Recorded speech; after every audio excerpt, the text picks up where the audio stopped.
장현재의 마감 브리핑입니다. 전일장 코스피는 오르고 코스닥은 하락했습니다.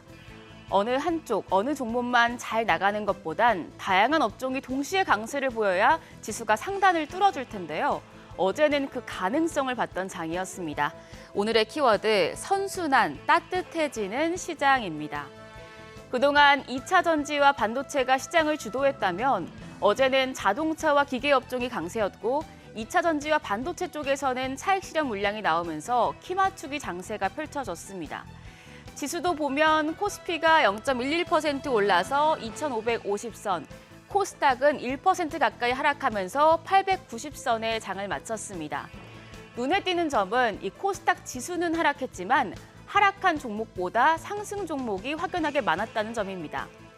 이건 다시 말해서 시장의 영향력이 큰 종목의 주가는 빠졌지만 나머지 종목들은 상승세가 강했던 거라고 볼 수 있었는데요. 어제 수급이 좋았습니다. 우선 유가증권 시장에서는 외국인의 매수세가 이어졌습니다. 2,143억 원 순매수, 이로써 4거래일 연속 매수세를 나타내면서 시장을 끌어올렸는데요. 외국인 삼성전자와 현대차, LG전자를 많이 매수했고요. 반대로 개인과 기관은 동반 매도 우위 나타냈습니다. 코스닥 수급을 보면 개인과 외국인의 동반 매수 물량이 들어왔습니다. 개인이 1,169억 원, 외국인이 653억 원 순매수했는데요. 두 주체가 강한 매수세를 나타냈는데도 시장이 떨어진 건 에코프로와 에코프로비엠 급락 영향이 컸고요. 반대로 기관은 1,154억 원 매도 우위였습니다. 환율은 연고점을 경신했습니다.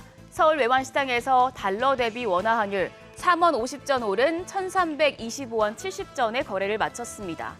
이로써 환율은 3거래일 연속 올라서 지난해 11월 29일 이후에 최고치를 기록했는데요. 미국의 물가지표가 예상보다 견고할 것이라는 경계감이 환율 상승을 이끌었다는 평가가 나옵니다. 원화는 약세를 보이고 있지만 외국인의 수급은 계속해서 유입이 되고 있는 상황이죠.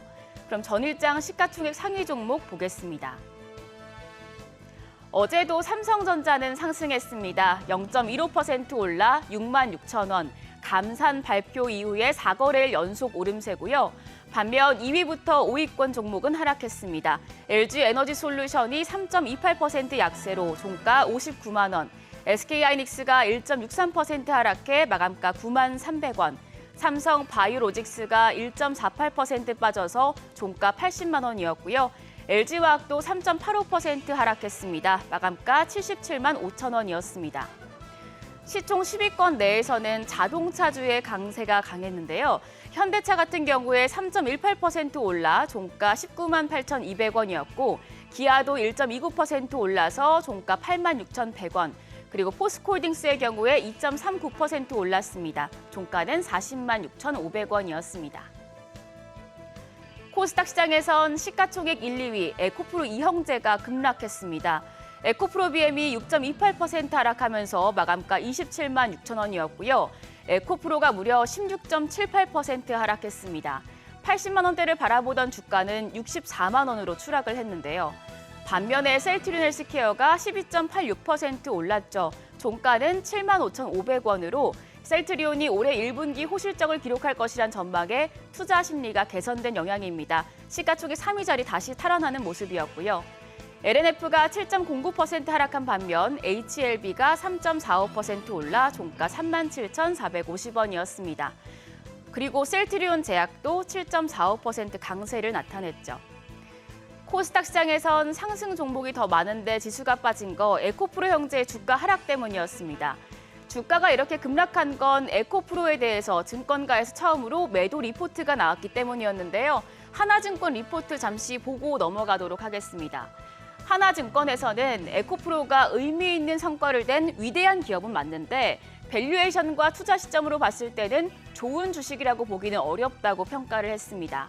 미래 실적을 감안해도 주가가 단기간에 너무 많이 올랐다는 건데 하나증권에서 제시한 목표 주가는 45만 4천 원이었습니다.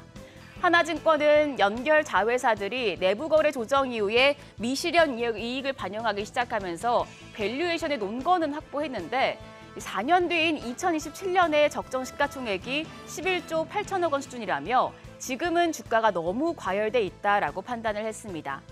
이 밖에 유진투자증권과 삼성증권, 하이투자증권 등도 에코프로 투자 의견을 하향했는데요. 이제 코스닥 시장에서 2차 전지 투톱의 상승세가 잦아들고 다른 쪽으로 상승 온기가 퍼지는 듯합니다. 시장 강세를 보인 종목을 좀 보겠습니다. 업종별로 보면 전선과 전력설비 같은 전기 장비 쪽, 그리고 자동차 부품, 생명과학 도구 및 서비스, 기계 업종이 강세를 나타냈습니다. 현대차가 2030년까지 24조 원 규모 전기차 투자 계획을 발표한 데 따라 자동차 업종에 기대감이 유입됐고요. 중국 정부의 인프라 투자 확대에 따른 수혜 기대감에 굴삭기 같은 기계 업종이 강세를 나타낸 겁니다. 점점 2차 전지가 약세를 보이고 다른 쪽으로 매수세가 이동하는 순환매 장세가 펼쳐진다면 우리는 어떤 업종에 주목을 해야 할까요? KB증권에서 지난 2020년부터 2차 전지 업종이 약세를 보인 구간에 상대적으로 강세를 보였던 업종을 분석했는데요. 철강과 운송, 호텔과 레저 서비스, 유틸리티, 유통, 은행, 보험의 성장이 눈에 띄었다고 합니다. 총 3번의 약세 구간이 있었고 구간별로 보면 2021년 2월부터 그해 6월까지 첫 번째 약세 구간에 철강과 운송 쪽이 강한 상승세를 보였고요. 그 다음에 2021년 11월부터 그 다음에 3월 두 번째 구간에서는 운송 쪽, 그 다음에 작년 11월부터 올해 1월 세 번째 약세 구간에서는 호텔과 레저, 서비스, 유통, 증권 쪽이 강세를 보였었습니다. 그래서 여기서 앞으로 업황 개선이 전망되는 쪽을 추려보자면 호텔과 호텔 레저 서비스, 유통 쪽을 조금 더 중점적으로 바라볼 수 있겠고요. 실적 시즌에 기업들을 어떻게 추려야 하나? 삼성증권에서는 매수, 매도, 보유할 종목을 이렇게 나누라고 제시를 했습니다. 현재 이익은 나쁘지만 앞으로 턴어라운드가 가능하면 매수를 하고 지금 이익이 좋은데 향후에 정점을 찍고 하락할 가능성이 있다면 그 종목은 매도, 팔고요. 그런데 앞으로 지금 이익도 좋고 앞으로의 성장세가 유지될 가능성도 높다면 그 종목은 들고 있어라라고 말했습니다. 여기서 이제 매수할 종목에는 업황 턴어라운드 가능성이 높은 IT 쪽, 바이오 업종 등이 포함되어 있고요. 성장세가 유지될 업종으로는 전기차 등이 해당하는데요. 삼성증권에서 픽한 여러 종목 중에서 오늘은 최근에 시장에 관심이 높은 두 종목만 보도록 하겠습니다. 지금은 이익이 나쁘지만 향후 턴어라운드가 가능해서 매수할 만한 종목, 바로 셀트리온 헬스케어입니다. 전장에서 시총 3위 자리를 차지하기도 했었는데 삼성증권은 셀트리온 헬스케어가 유플라이마가 미국 FDA 승인을 받는 오는 5월에 그리고 7월에 사보험이 등재되고 4분기부터 매출이 발생할 것으로 내다봤습니다. 그래서 4분기까지 꾸준한 영업이익 상승이 예상된다는 분석이고요. 다음으로 지금도 그렇고 앞으로도 업황이 좋은 업종, 자동차 쪽에서 현대차의 꾸준한 실적이 예상된다는 분석인데요. 전기차 판매량 증가와 고환율 그리고 인센티브의 영향으로 이익이 성장될 거고 중장기 주주환원 정책도 발표된다면 주가에 긍정적인 영향을 미칠 것이란 전망입니다. 실적과 주가가 마냥 똑같이 움직이진 않기 때문에 앞으로 실적이 좋을 종목들을 잘 선별하셔야겠습니다. 그럼 오늘 국내 증시 어떻게 흘러갈지 머니쇼와 함께 하시죠. 지금까지 어제장 오늘장이었습니다.